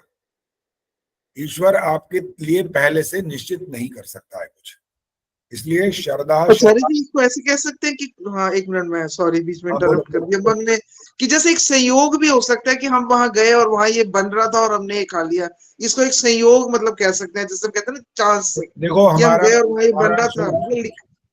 इंदिरा जी, प्रश्न ये चल रहा था इस मामले में कि लोग ये कहते हैं कि तेरा नाम लिखा हुआ था, वही मैं भी, मुझे भी था को स्पष्ट किया गया, हाँ प्रश्न करेगा किसने लिखा, ईश्वर ने।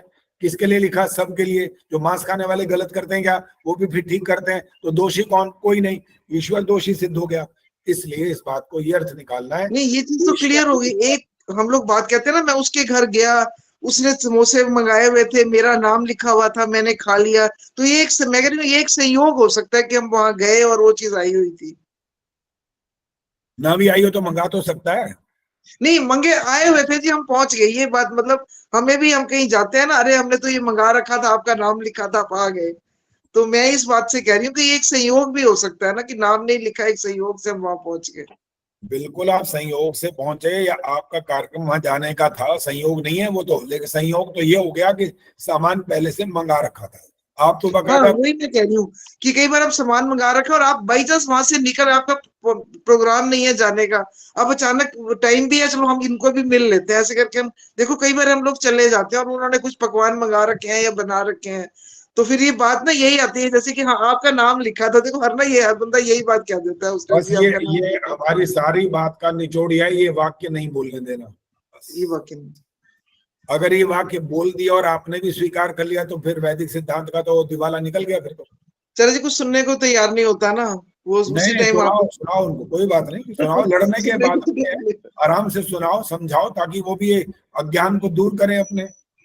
ये थोड़ी है कि भाई जीवन भर ऐसी जो दुनिया बोलती है वो बोलते चले जाए।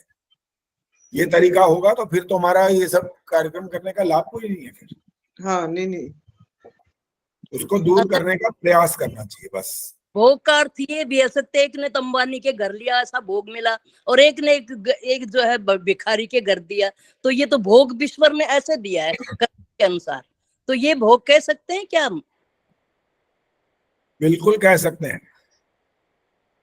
वो कारण इसका यही है कि जो माता पिता का चुनाव वाला मैंने शब्द बोला था ना, यही तो कर्म का फल है। हमारे घर में बच्चा पैदा होता है और एक सड़क पर बच्चा पैदा होता है, तो इसमें अंतर तो दिख रहे हैं ना। ये अंतर आपने अपनी मर्जी से थोड़ी कर लिया है, ये ईश्वर की व्यवस्था है ये। इसीलिए ये कर्म का फल है कि उसने उसको भिखारी के यहाँ जन्म दिया।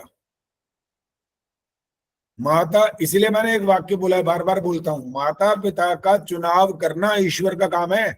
आपकी मर्जी नहीं चल सकती। कहीं आप कहें मेरे को ये आत्मा दे दो, आप पहले तो जानते नहीं, पहचानते नहीं किसी आत्मा को, आप बोल भी कैसे सकते हो?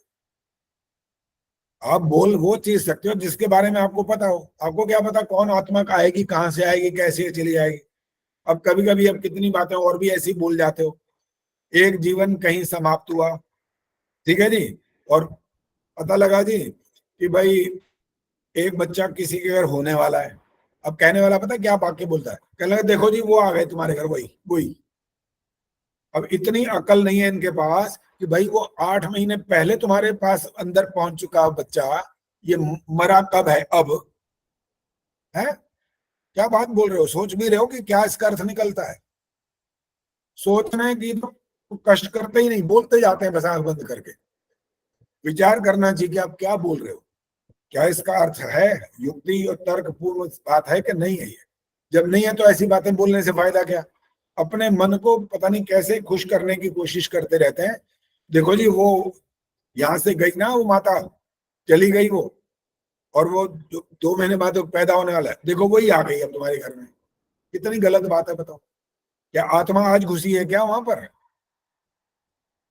जब गर्भाधान हुआ था ना, आत्मा तब आ गई थी, और बोला जा रहा है कि वो आपके घर आ गए। इसलिए ये अनर्गल बातें नहीं बोलनी चाहिए, इससे अप्रचार, दुष्प्रचार होता है समाज का, वैदिक सिद्धांत की हानि होती है इससे। ये नहीं बोलना चाहिए, जो ठीक है जो उचित है वही बोलो बस। लोग आपकी बात के साथ कितने जुड़े हैं इसकी चिंता करने की कोई जरूरत नहीं है। कई पिछले जन्म की भी बात बता देते हैं आचार्य जी, मैं वो था पहले, ये कैसे? निर्मला जी अभी आप अभी ना बोलो, अभी औरों को भी मौका दो। सरला गंभीर जी बोलो। नमस्ते आचार्य जी। आचार्य जी, वर का चुनाव करना क्या हमारे हाथ में होता है? जैसे लड़का लड़की को चुनता है शादी में, तो ये कैसे होता है, मतलब इसका क्या होता है? दोबारा बोलो एक बार, प्रश्न दोबारा रखो। जैसे शादी के समय में चुनाव करते हैं हम लोग, तो ये क्या ये हमारे ही हाथ में होता है? तो या ये ईश्वर के द्वारा मतलब कुछ कर्मों के हिसाब से कुछ मिलता है या पीछे का कुछ लिखा हुआ होता है, इसके बारे में जानना चाहते थे। कुछ भी लिखा हुआ नहीं है, बस ये एक वाक्य याद कर लो कि लिखा हुआ कुछ नहीं है, सिर्फ लिखा हुआ का वाक्य का प्रयोग करना है। तो सिर्फ ये कि उस बच्चे का जन्म आपके घर हो गया ना, बस यही है इसका अर्थ, बस इसके आगे कुछ नहीं है। आगे जब अभी देखो यहाँ पर भी आपने याद दिला दी एक बात, जोड़ियां ऊपर वाला बनाता है, ये चलता है दुनिया के अंदर। हाँ जी, यही नाश कर दिया उन्होंने बोल बोल के। हाँ जी। अपने अपने अज्ञान को कैसे खुश हो करके नाच नाच के दुनिया को सुनाते रहते हैं कि जोड़ी बनाई थी, भगवान ने बनाई थी जोड़ी है, 2-4 दिन बाद हो गया, तलाक हो गया, सब लड़ाई झगड़ा हो गया कि भगवान ने इतनी बड़ी गलती कैसे कर दी। भाई क्या बोलते हो, सोच के तो बोलो जरा, क्या बोल रहे हो? भगवान क्यों जोड़ी बनाएगा? उसको क्या तकलीफ है? आपके साथ क्या स्पेशल संबंध है उसका क्या? अरे संसार के जितने भी नियम है ना, सबके लिए है वो। अमेरिका में पैदा हो चाहे कोई, चाहे इंडिया में, चाहे कहीं और, जो पैदा वो मरेगा के मरेगा, नहीं मरेगा बोलिए? मरेगा। चाहे किसी गरीब के यहाँ पैदा हो, चाहे अमीर के यहाँ पैदा हो, करोड़पति अरबों खरबोंपति के यहाँ, जब बच्चे का जन्म होगा तो 9 महीने के अंदर ही होगा मनुष्य के बच्चे का जन्म, और उसको भी 2 आंखें मिलेंगी, और जो सड़क पर पैदा हो उसको भी 2 आंखें मिलेंगी। ये होते हैं नियम। तो भाई ये ईश्वरीय नियम है जो सबके लिए एक जैसे है। एक अभी निर्मला देवी जी ने बोला ना, एक तो अंबानी क्या पैदा होता है और एक झोपड़ी में पैदा होता है। हाँ, ये कर्म का फल जरूर होता है, ये बिल्कुल होता है, क्योंकि इसका फैसला नहीं किया, हम नहीं कर सकते। रोशनी बोलो, क्या बोलना है? आचार्य जी नमस्ते। हाँ नमस्ते, बोलो। आचार्य जी, जैसे कई बच्चे ऐसे विकलांग पैदा हो जाते हैं, हाँ जी। किसी का शरीर का विकास नहीं होता, या जैसे किसी के 2 सिर हो जाते हैं, तो ये माँ बाप की गलती होती है या क्या बच्चे का ये कर्म फल होता है, क्या होता है ये? अधिकांश माता पिता का दोष होता है, अधिकांश। बाकी आप 100% इन बातों का निर्णय नहीं कर सकते, क्योंकि आप इतना देखो, विवाह हुआ, विवाह को 5 साल हो गए, बच्चा ही नहीं हुआ आज तक, ऐसा भी होता है। अब उसने थोड़ी सी, किसी ने आकर के कहा हमारे घर महात्मा जी आप चरण डाल दो अपने, हमारे बच्चा नहीं हो रहा, और महात्मा जी आए, लो जी अगले महीने पता लगा जी बच्चा बनने का कार्यक्रम शुरू हो गया। बताओ ये महात्मा जी ने क्या किया भाई? ये जो एक प्रश्न और था आचार्य जी। विचार जो ना, जो जिसके मुंह में आता ना वो बोल देता है आंख बंद करके, कोई विचार करता नहीं है कि हम कार्य क्या कर रहे हैं, किस चीज का परिणाम आ रहा है, और हम जोड़ कहा रहे हैं किसी बात को। रोशनी बोलो, अब क्या करना? चलिए, जैसे स्थावर योनि का जिक्र आता है कि भाई ऐसे ऐसे कर्म करने स्थावर योनि मिलती है, तो जैसे हमारे गमलों में घास फूस निकल जाती है, वैसे है तो योनि यही पेड़ पौधों वाली, पर उसको निकाल के फेंक देते हैं, सीजनल पौधे उनको निकाल के फेंक देते हैं, तो क्या इनके कर्म कम बुरे थे कि वो जल्दी उनकी योनि पूरी हो गई?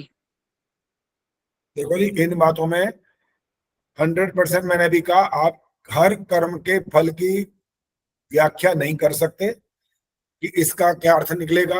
एक बच्चे ने एक दिन प्रश्न किया था, इससे थोड़ा सा रिलेटेड है, वो सुन लो।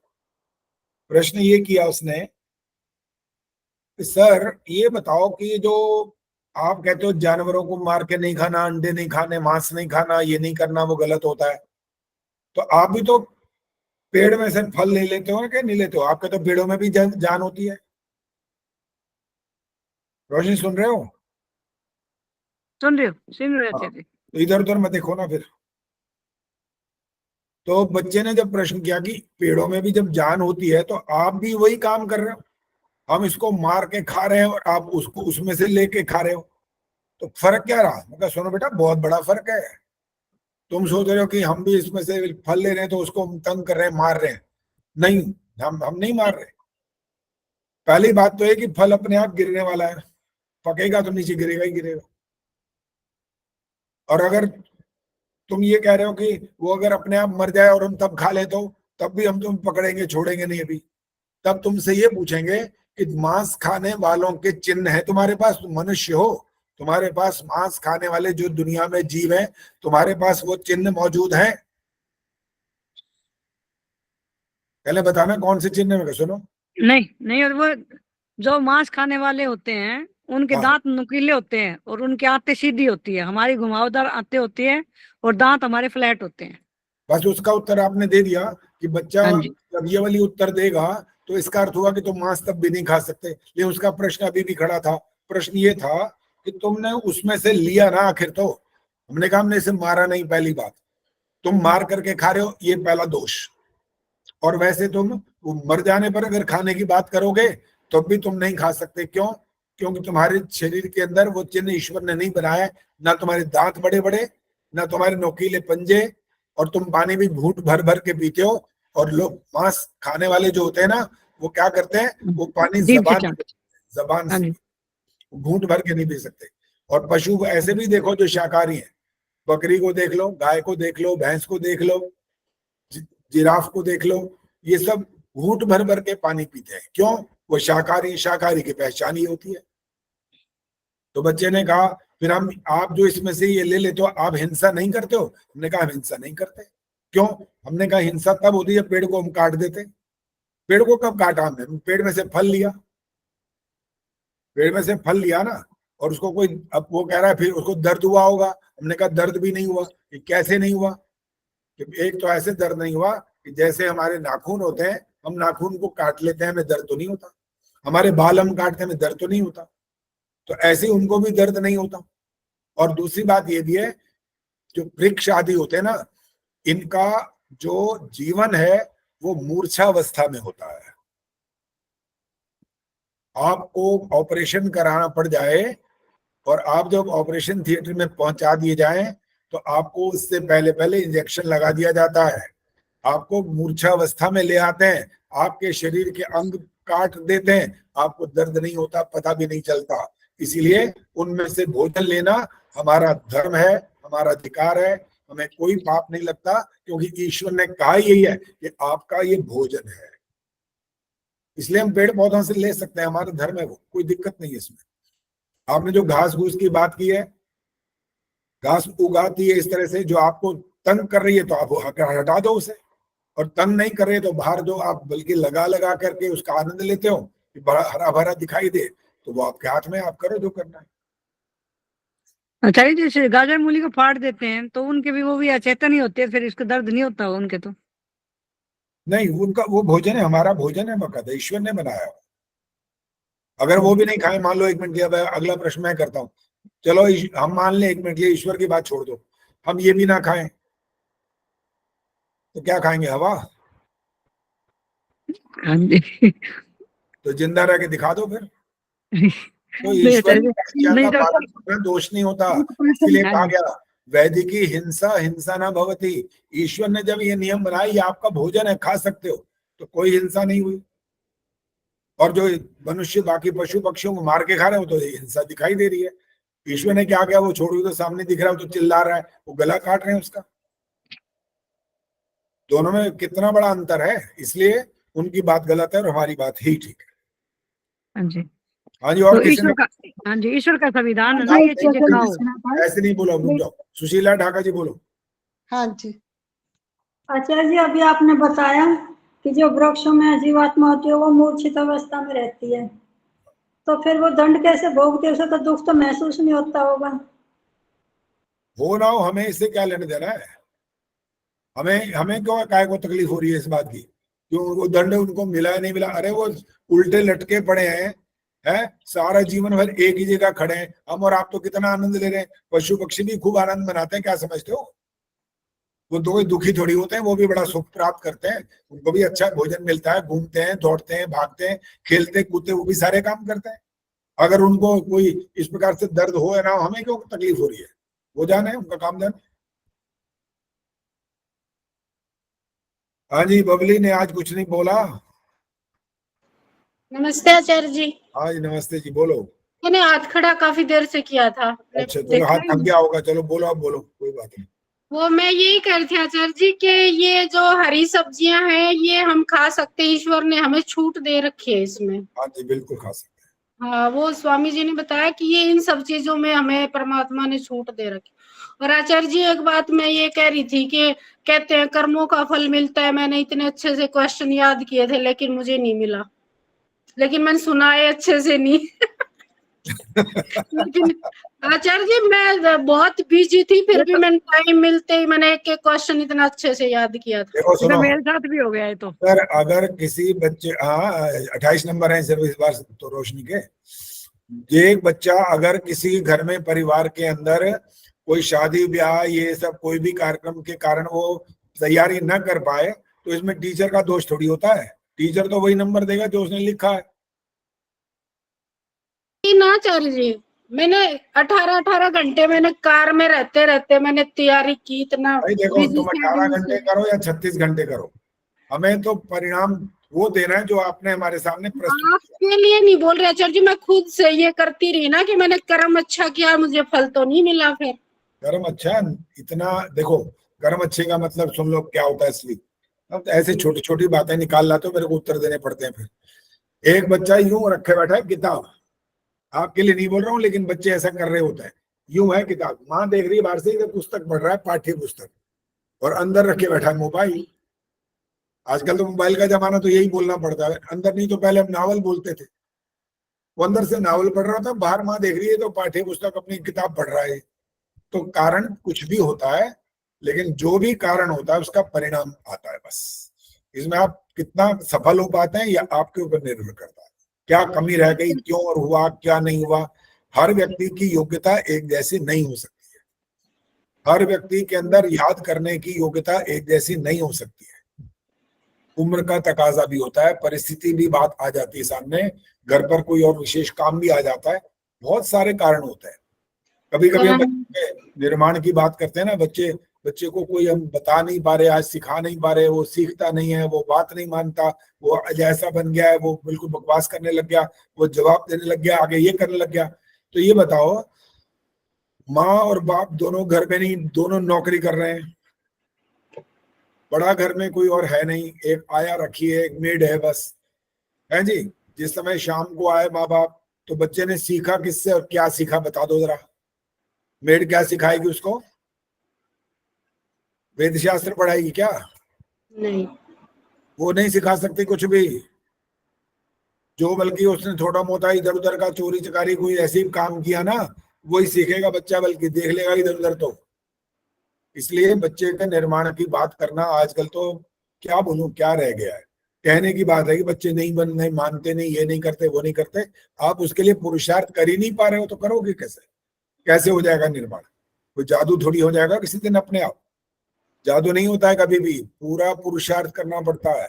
पूर्ण पुरुषार्थ करने के पश्चात जब आपको उसका परिणाम मिलता है, ठीक है, यही होती है फल की प्राप्ति। बस पूर्ण पुरुषार्थ करने के बाद आपको जी भगवान ने हमारे पास पता नहीं कैसा भेज दिया, ये सब आपकी गलतियां हैं, ईश्वर पर दोष नहीं लगा सकते आप।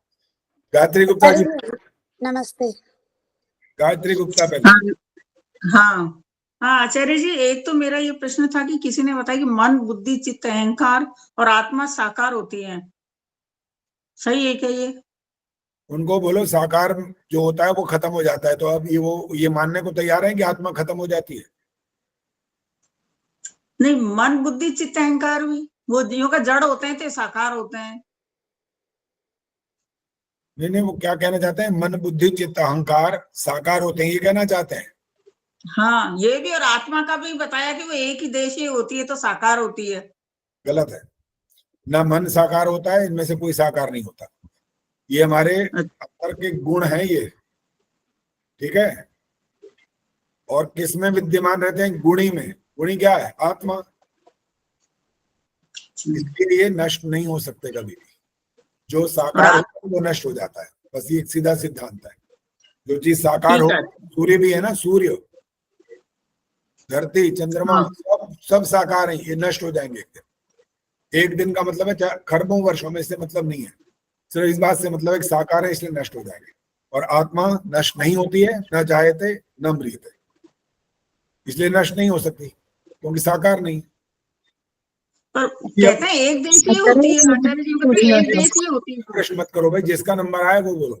कमलेश जांगरा बोलेंगे और इसके बाद बस समाप्त हो गया, समय नहीं है इसके बाद। कमलेश जांगरा मुझे कुछ पूछना था।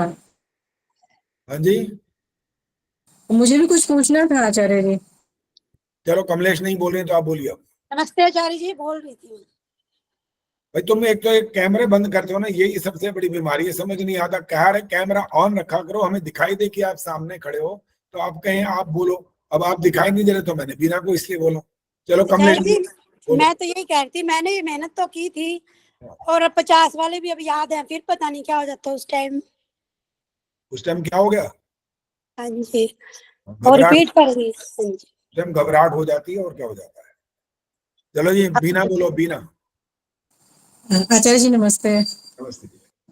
आचार्य जी ये पूछ रही थी कि मैं परीक्षा नहीं दे पाई थी, उस दिन मेरे यहाँ किसी की मृत्यु हो गई थी, तो मेरे घर पे भी काफी मेहमान थे, तो क्या मैं आगे वाली परीक्षा दे सकती हूँ? हाँ बिल्कुल दे सकते। हाँ ठीक है, यही पूछना था आचार्य जी, धन्यवाद।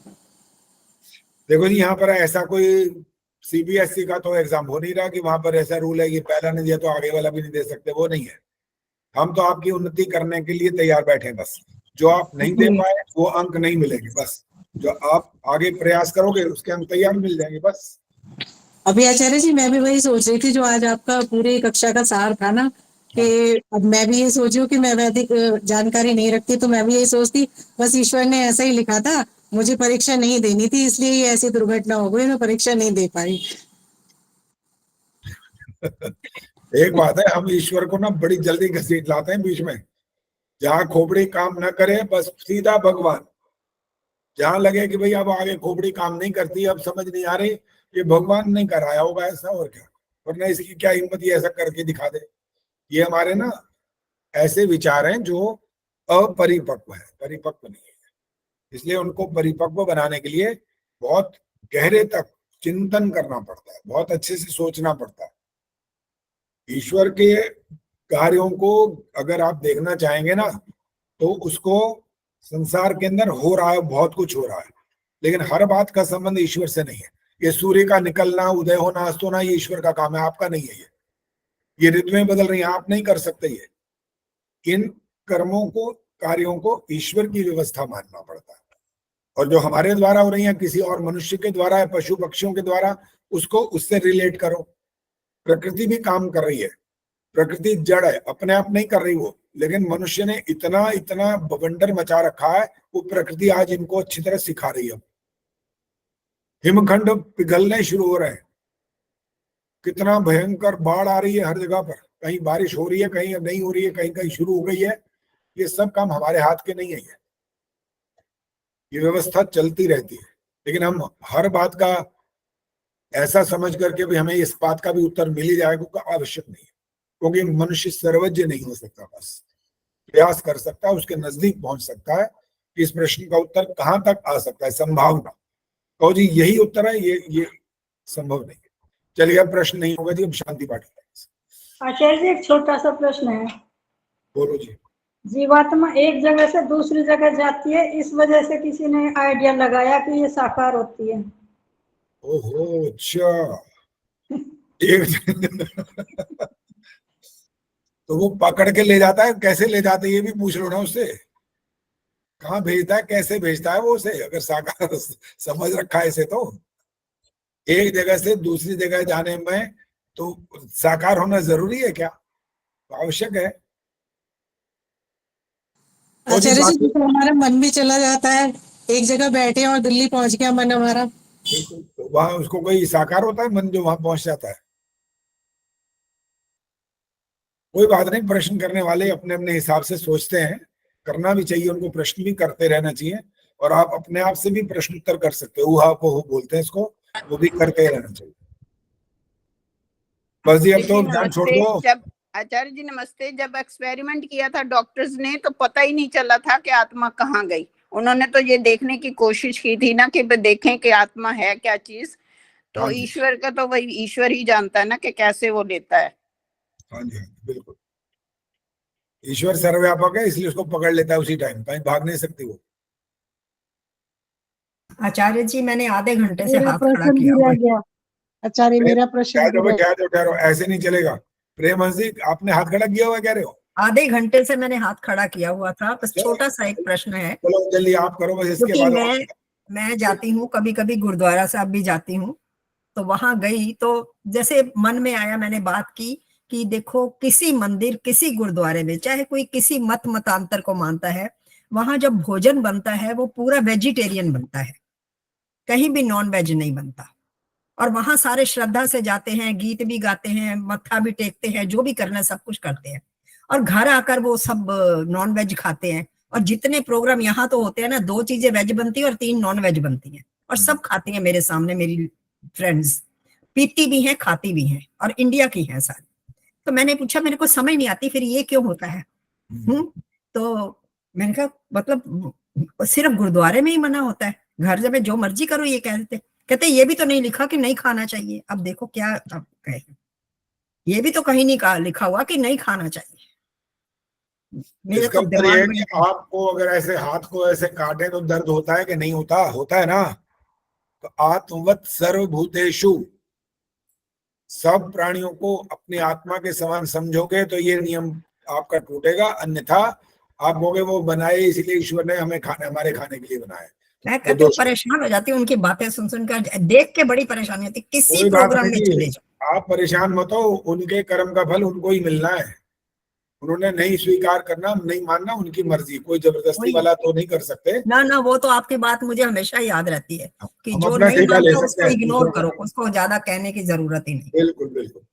आचार्य जी हमेशा एक याद क्वेश्चन रखना। छोटो बस ये सा अब बातचीत नहीं होगी, अब बाकी परसों बात करेंगे, जिसने और प्रवीण सेतिया जी से ही शुरुआत कर लेंगे बस।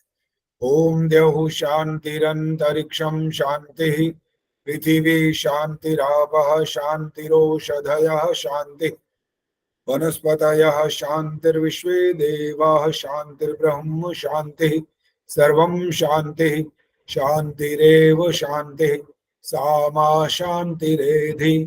ओम शांति शांति शांति। जो बोले सो अभय। सत्य सनातन धर्म की जय हो। जगत गुरु महर्षि दयानंद की जय हो। भारत माता की जय हो। आर्य समाज वेद की ज्योति ओम का झंडा ऊंचा रहे। वैदिक ध्वनि